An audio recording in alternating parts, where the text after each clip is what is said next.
Hi everybody, this is Susie, long time no see. I'm here to present chapter 11 and 12, the behavioral and psychosocial complications for the brain injury population. So we will start with the behavioral aspect. So some common neurobehavioral complications of brain injury include aggression, agitation, apathy, poor self-awareness, disinhibition, eating disturbance, flat affect, impulsivity, emotional instability, poor initiation, and poor judgment and reasoning. There are some psychosis, but it's rare compared to the behavioral issues. So why is the behavioral piece so important?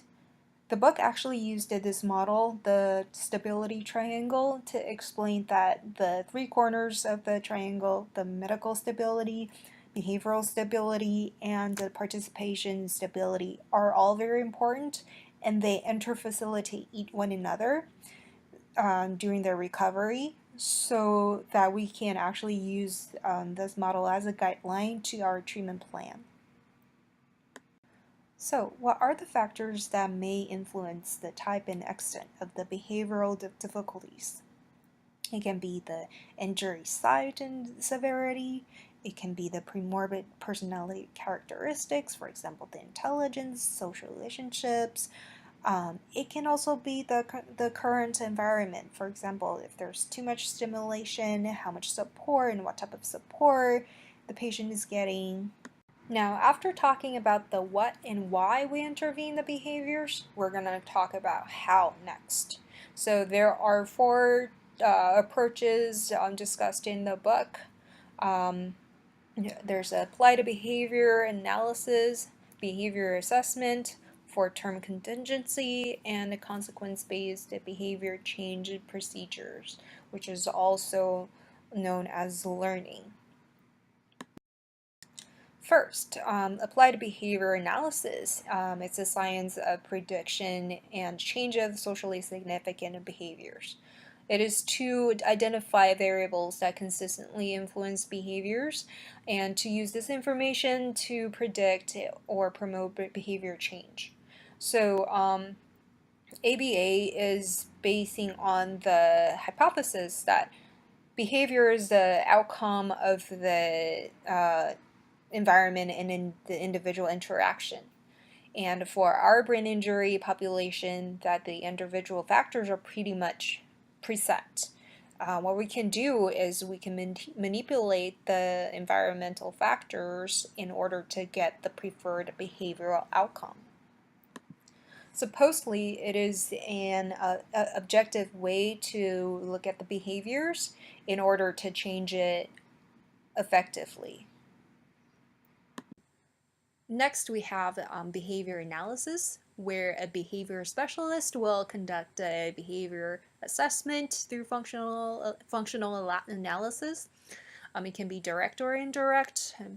Direct meaning observing the patient's direct interaction in the situation, in the given situation, while indirect is through someone's perspective. So, for example, interviewing with the patient or the family, or using checklists.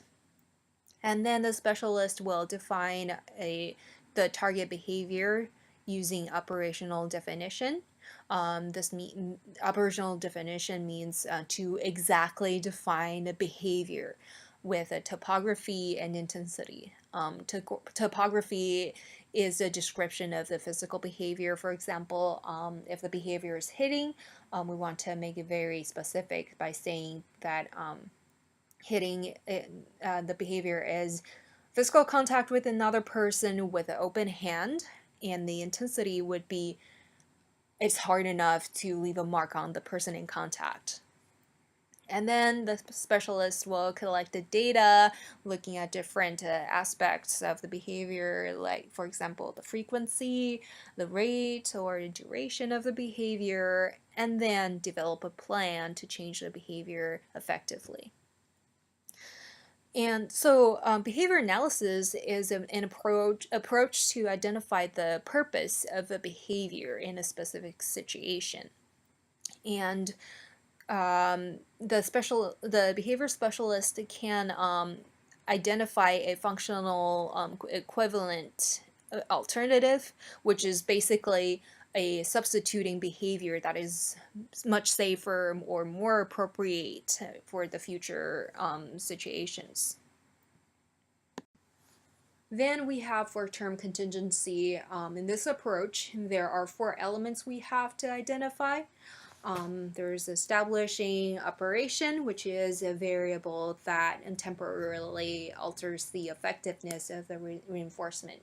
So for example, if patient A works with OT on cooking, and every time after cooking they eat what they have cooked as a reinforcement, then in establishing operation to the situation, it would be patient just had a big meal during lunch before OT session, or family brought in a lot of snacks during visit, and therefore the reinforcement, the eating what they have cooked, is not as effective as before.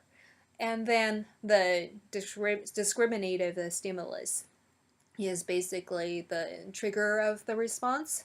So in the same situation, the trigger would be OT coming to get the patient for a therapy, and then followed by the response, which is, for example, throwing, yelling, refusing to comply, rejecting therapy, and then the consequence is the event that changed the possibility of the response in the future.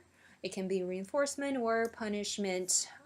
So in that example, could be that OT reported a patient variance and left the patient without any therapy. So the next time the patient is in a similar situation, he had a lot to eat before OT session.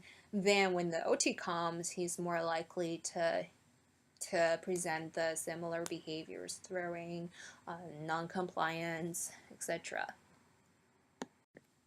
Here, just wanted to quickly review the types of reinforcement and punishment. So there are positive and negative reinforcement to promote the occurrence of a behavior, and there are punishment, positive and negative punishment to reduce the likelihood of occurrence of a behavior.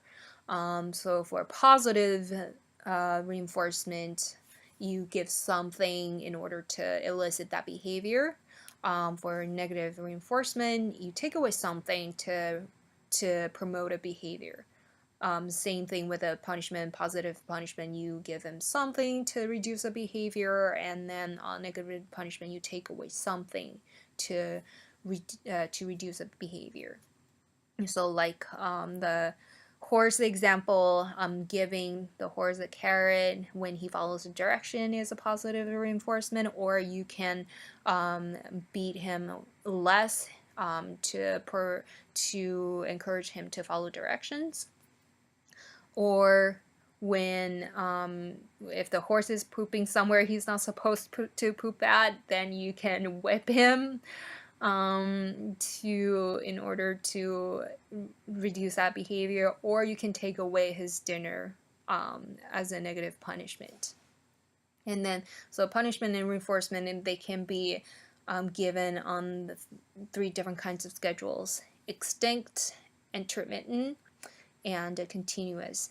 Extinct means the disconnection between the behavior and the reinforcement. So, for example, you stop giving the horse carrots even when he is following direction, and then soon enough he's gonna unlearn that target behavior. Intermittent is like a slot machine. The reinforcement is given, but it's on a random basis, or it's delayed. Continuous is like a vending machine. Every time you do this behavior, you give this behavior, you get the reinforcement consistently. And the last approach we're going to discuss about is the consequence-based behavior change procedure. It is to implement a systematic intervention wherein the target behavior is followed by a specific consequence consistently. So, and you also have to be always watching the individual preferences. For example, KCAP may be a reinforcement for someone, but not all of them. And always consult with the data to make sure that the intervention is effective. However, the book did suggest that interventions should be geared towards setting up situations to minimize possibility for target behavior to occur rather than concentrating on the consequence-based programs. I think the rationale behind it is because that the consequence-based programs are still learning a new behavior, in contrast to the environmental setup or the environmental modification. The patient doesn't have to learn anything, and considering the brain injury population, it is easier for them to have the behaviors elicited naturally. And then here are some teaching procedures that we can use in our training. So like task analysis, shaping, prompt and cueing, fading, generalization, discrimination. And then if we have tried everything and there's still the behavioral outburst, what can we do? There are some de-escalation techniques that we can apply. Here are a list of effective interaction suggestions. These are pretty generic, so it's like treat everyone with dignity, respect, and warmth. Set the occasion for effective interactions. For example, you can preview the task and expectation with the patient, or set meaningful boundaries and stick to them. You should stay calm and always evaluate your interaction skills. Remember, we are the environmental factors.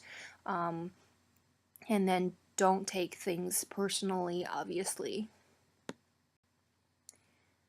Some nonverbal behavior guidelines include watch your personal space, watch your body posture and motion, your facial expression and gaze, also your tone, voice, volume, and cadence of speech.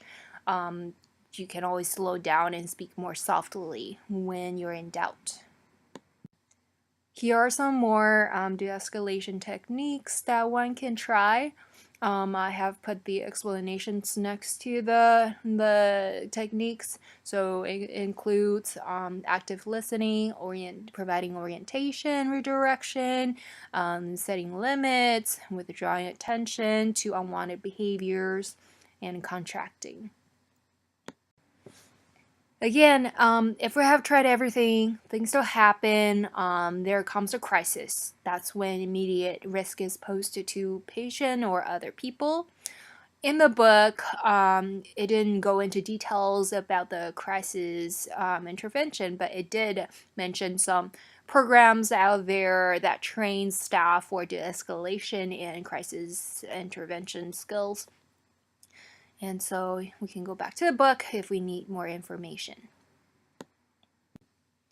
So this is the last slide. I'm actually not sure where to best put it in, so I decided to just leave it at the end and to serve as an example of what we have learned in this chapter. It talks about coma emergent agitation. So for patients that just wake up from coma, there are usually a lot of agitation going on. What we can do is we can modify the environment, including like reducing the noises, limiting the visitors, and turn off the TV, stuff like that. At the same time, we can provide some very light intervention. For example, use the same staff repeatedly so they build the familiarity. The patient builds a familiarity with the staff, create a routine, and so on. This is a good example of why the consequence-based programs are not the best option at this time, because of the so much behavioral issues. It's harder for the patients to learn a new behavior at this time. At the same time, we can educate staff, we can educate family members or caregivers on what we're doing, what this is about, to keep everybody on the same page. So that is the presentation for chapter 11. Too bad I can't answer your questions right now, but you can email me. We can discuss about your questions through emails, and if someone could add me to the shared note, that'd be great. I'd be grateful. And we have one more upcoming. Kara, could you play the other file when everybody's ready? Thank you very much.